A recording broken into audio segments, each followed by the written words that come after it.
ஒய்ஃபா? ம். வெட்டிங் பண்ணிட்டீங்களா? ஓ. ஆனா இந்த கிஃப்ட் அனுப்பி நாங்கள் வெட்டிங் பண்ணலன்னு சொல்லியிருக்கிறாங்களே. ஐயையோ! குறிப்பிட்டு சொல்லல. அது என்கிட்ட இருக்கிற எல்லாரும் ஒரே அளவு நண்பர்கள். சண்டை வந்தது. சரிங்க. தங்கச்சி என்றாலும் பி போடுவா கோவிந்தனுக்கு. ஓகே. ஃப்ரெண்டுக்கும் பி தான் தெரியும். வைஃபுக்கும் வேலையாக்கலன்னா அந்த பி தெரியும். நிறைய பேர் இருக்கீங்கன்னா நான் அனுப்புறேன். ஒரு வருஷம் அனுப்பியிருப்பேன். இந்த வருஷம் அனுப்புறேன்க்கு வைஃப். ஸோ யார் அனுப்பியிருக்கலாம்? அதுதான் தெரியல. வணக்கம் அண்ணா. வணக்கம். நாங்கள் எம்ஆர் சர்ப்ரைஸ் கிஃப்ட்லேருந்து வரோம். உங்களோட பேர்? கோவிந்தன். சரி, கோவிந்தன். என்ன உங்களுக்கு இன்றைக்கு எத்தனையாவது பிறந்த நாள்? 30வது. சரி, உங்களோட 30வது பிறந்த நாளை சிறப்பிக்கிறதுக்காக எங்கள்கிட்ட சர்ப்ரைஸாக ஒரு சில கிஃப்ட் வந்து அனுப்பியிருக்கிறாங்க.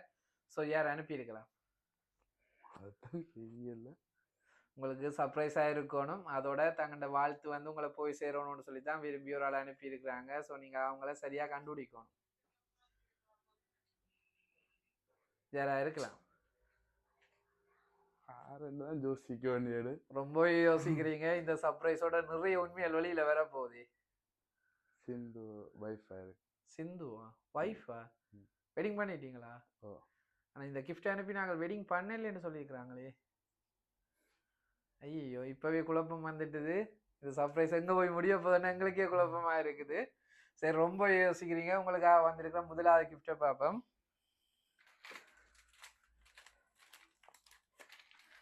முதலாவதாவே ஐ லவ் யூன்னு சொல்லி கொண்டு ஒரு ரெட் ரோஸ் வந்து கொடுக்க சொல்லியிருக்கிறாங்க.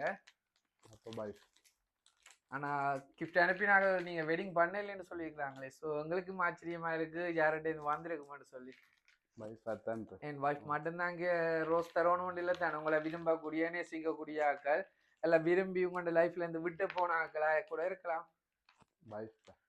சில வேளை திருமணத்துக்கு முன்னம் சேர்ந்திருந்த ஆக்களா இருக்கலாம். சில வேளை உங்களோட திருமணம் நடந்தது கூட அவங்களுக்கு தெரியாம இன்னமும் உங்களை விரும்பி கொண்டிருக்கிறாங்களோ தெரியலையே.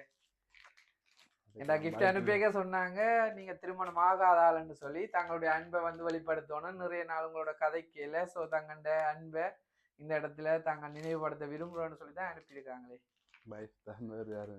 ஆனா நீங்க வைஃப் திருமணம் ஆயிட்டுன்றக்கா வைஃபை சொல்லி சமாளிக்க கூடாது. சில இந்த கிஃப்ட் அனுப்பினா அப்புறம் ரொம்பவே ஃபீல் பண்ணுவாங்க. சிலது வேலை செய்யற இடத்துல கூட இந்த கிஃப்ட் அனுப்பின பர்சன் இருக்கலாம். சரி, உங்களுக்கு அவர் குழு ஒன்று தாரம். இது கேள்கிட்ட தான் வந்திருக்குது. தங்களுடைய அன்பை உங்கள்கிட்ட புரிய வைக்கிறதுக்காக அனுப்பியிருக்கிறாங்க. சிலது வேலை செய்யற இடத்துல இருந்து வந்திருக்கலாம், இல்லை உங்களோட பழகுற ஆக்களாக இருக்கலாம், உங்களுடைய நண்பர்கள் மட்டத்தில் இருக்கக்கூடியவருக்கு எழுவுறாளாக இருக்கலாம், சிலது உங்களோட லைஃப்ல இருந்து விடுபட்டு போன ஆக்களாக இருக்கலாம். யாரா இருக்கும் சொல்றீங்க? ரொம்ப டென்ஷன் ஆரமாக இருக்குது.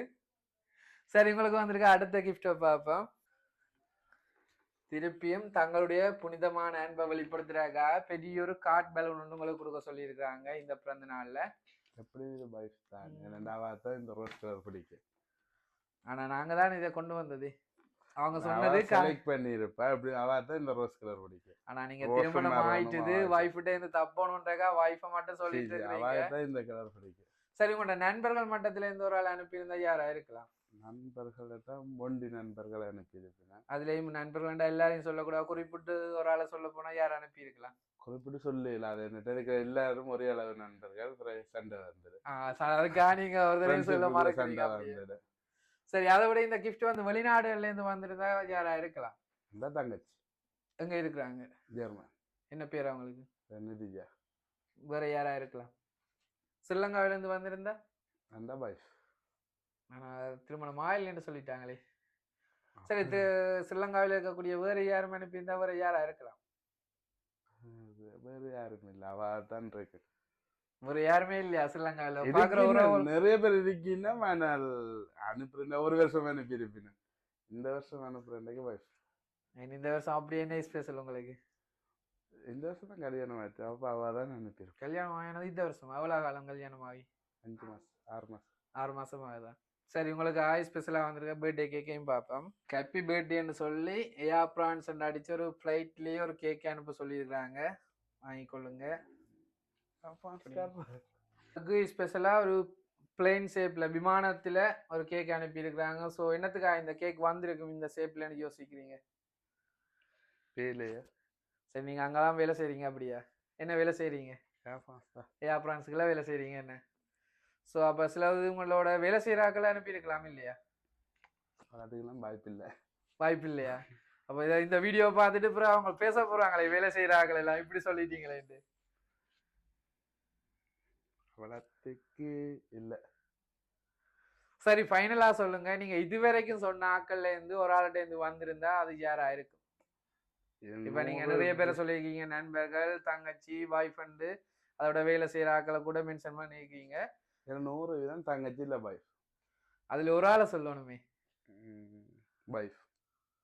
வைஃபா தங்கச்சியான்னு வந்தா வைஃப் தப்பிச்சிட பாக்குறீங்க. தங்கச்சி என்றாலும் பி போடுவா பவிந்தனுக்கு. ஓகே. ஃப்ரெண்டுக்கும் பி தான் தெரியும். வைஃபுக்கும் வேலையாக்கள் தான் இந்த பி தெரியும். ஆனா நீங்க அவ்வளவு தூரம் யோசிக்கிறீங்க. ஆனா அனுப்பினாக்க கூட அப்படி யோசிச்சிருப்பாங்களான்னு தெரியல. ஏனென்னா இந்த விசால உள்ள பேர் இதுதான்.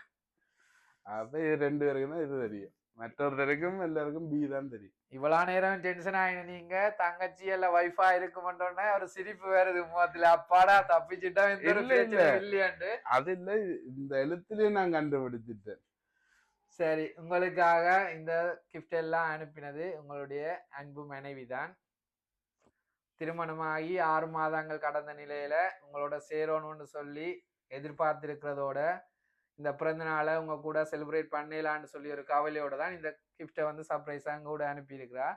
எதிர்பார்த்தீங்களா? இல்ல. சந்தோஷமா? ஓ. வைஃபுக்கு என்ன சொல்ல போறீங்க? நன்றி. நன்றி மட்டும்தானா? கடல் கடந்து உங்களுக்காக ஏர் பிரான்ஸே உங்கள்கிட்ட கையில கொண்டு வந்து தந்திருக்கிறாங்க. இந்த ஏர் பிரான்ஸ்ல தான் அவங்க பயணம் செஞ்சு வரணும்னு சொல்லி விருப்பத்தோட. ஸோ அவங்களுக்கு வேற என்ன சொல்ல போறீங்க? நன்றி தான். சரி, அடுத்த பர்த்டேக்கு அப்ப இங்க நிப்பாங்களா? பாப்போம். சரி, உங்களுடைய திருமண வாழ்க்கைய சிறப்பு அமையணும். அதே நேரத்தில் அடுத்த பிறந்த நாள் வந்து உங்களோட வைஃபோட சந்தோஷமா கொண்டாடணும்னு சொல்லி நாங்கள் வேண்டதோட இன்றைய பிறந்த நாள்ல நீங்க இருக்கிற சந்தோஷத்தோட இருக்கணும்னு சொல்லி உங்களுடைய மனைவி சார்பாகவும் எம்ஆர் சர்ப்ரைஸ் கிஃப்ட் சார்பாகவும் நாங்களும் பிறந்த நாள் வாழ்த்துக்களை தெரிவித்துக் கொள்றோம். நன்றி. நன்றி.